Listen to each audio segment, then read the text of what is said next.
ஆச்சி பாதாம் ட்ரிங்க். ஆச்சி பாதாம் ட்ரிங்க் ஒன்னு வாங்கினா ஒன்னு ஃப்ரீ. புதூர் பாண்டியாபுரம் சுங்கச்சாவடியில் மதுரை உயர்நீதிமன்ற கிளை உத்தரவை அமல்படுத்த வலியுறுத்தி லாரி உரிமையாளர்கள் மற்றும் வழக்கறிஞர்கள் ஆகியோர் போராட்டத்தில் ஈடுபட்டனர். இதுகுறித்த கூடுதல் விவரங்களை செய்தியாளர் இசக்கிராஜா வழங்க கேட்கலாம். வணக்கம் இசக்கிராஜா, இன்று இந்த போராட்டத்தில் லாரி உரிமையாளர்கள் மற்றும் வழக்கறிஞர்கள் ஈடுபட்டிருக்கின்றனர். இந்த போராட்டத்தில் அவர்கள் வைக்கக்கூடிய முதன்மை கோரிக்கை என்றால் என்ன?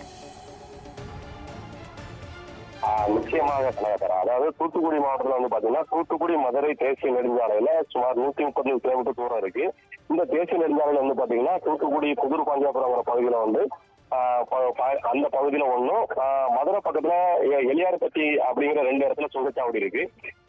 இந்த சுங்கச்சாவடி வந்து கடந்த 2011ஆம் ஆண்டுல இருந்து இதுல வந்து செயல்பட்டு வருது. இந்த சுங்கச்சாவடி வந்து கட்டணம் வசூல் செய்ய நிறுவனம் செய்யறதுக்கும் சாலையில இருபுறங்களையும் சுமார் 27,000 மரக்கன்றுகள் நடணும். மேலும் சாலையின் அருகே உள்ள சென்ட்ரல் மீடியம்ல வந்து 68,000 அரளி செடி உள்ளிட்ட செடிகளை நட வேண்டும் என விதிமுறை இருக்கு. ஆனா இந்த விதிமுறைகளை தற்போது வரை பின்பற்றாம இந்த 2 சுங்கச்சாவடியும் இயங்கி வருது.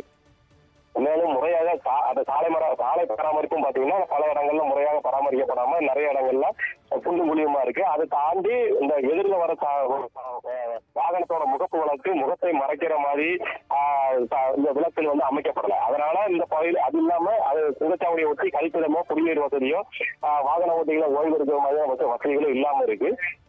அதனால இதையெல்லாம் சரி செய்யணும் அப்படின்னு சொல்லி தூத்துக்குடி கேடிசி நகர் அப்படிங்கிற பகுதியில் உள்ள பாலகிருஷ்ணங்கிறவர் வந்து கடந்த ஜனவரி மாதம் இந்த 2 சுங்கச்சாவடிகளும் இந்த அடிப்படை வசதிகள்லாம் சரி செய்யற வரைக்கும் கட்டணம் வசூல் செய்யக்கூடாது அப்படின்னு சொல்லி நீதிமன்றத்தை வந்து வழக்கு தொடர்ந்தாரு. அந்த வழக்குல வந்து உயர்நீதிமன்றம் வந்து இந்த வழக்கை விசாரணை செய்து நீதிபதிகள் சுப்பிரமணியன் மற்றும் மரியா பிளாட் அமர்வு முறையாக பராமரிப்பு பணிகள் மேற்கொண்ட பிறகே சுங்கச்சாவடி கட்டணம் வந்து வசூல் செய்யணும். அது வரைக்கும் கட்டணம் செய்யக்கூடாது இடைக்கால தடை வச்சு உத்தரவு பிறப்பிச்சிருக்கிறாங்க. ஆனாலும் இந்த நீதிமன்ற உத்தரவை வந்து கருத்துல எடுத்துக்கலாம இப்போ வரைக்கும் சுங்கச்சாவடி கட்டணம் வந்து வசூல் பண்ணிட்டு இருக்காங்க. அதனால இன்னைக்கு காலையில வந்து பாத்தீங்கன்னா புதூர் பாண்டியாபுரம் சுங்கச்சாவடி கட்டணம் செய்யற இடத்துல வந்து அந்த வழக்கை பதிவு செய்த பாலகிருஷ்ணங்கிறவரு மற்றும் அவரு வழக்கறிஞர் ஹரிராகவன்ங்கிற 2 அது இல்லாம இந்த லாரி உரிமையாளர்கள்லாம் வந்து சுங்கச்சாவடியில் உள்ளவங்க வந்து பேசினாங்க. அதுல வந்து அவங்க வந்து எங்களுக்கு அப்படி எதுவும் தகவல் தெரிவிக்கப்படல, நாங்க சுங்க கட்டணம் வசூலிக்க தான் செய்வோம்னு சொன்னதை தொடர்ந்து அவங்க வந்து வந்த இரு பக்கமும் இருந்து வந்த லாரிகளை வந்து அந்த சுங்கச்சாவடி முன்னால நிறுத்தி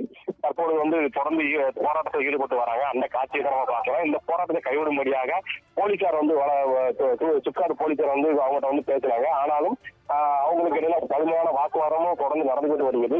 தற்போது வரைக்கும் சுங்கச்சாவடியை வந்து எந்த வாகனம் கடந்து செல்ல முடியாதபடிக்கு 2 பக்கம் வந்து லாரிகளை வந்து நிறுத்தி லாரி உரிமையாளர் தொடர்ந்து வந்து அந்த மறியல் வந்து ஈடுபட்டு வராங்க.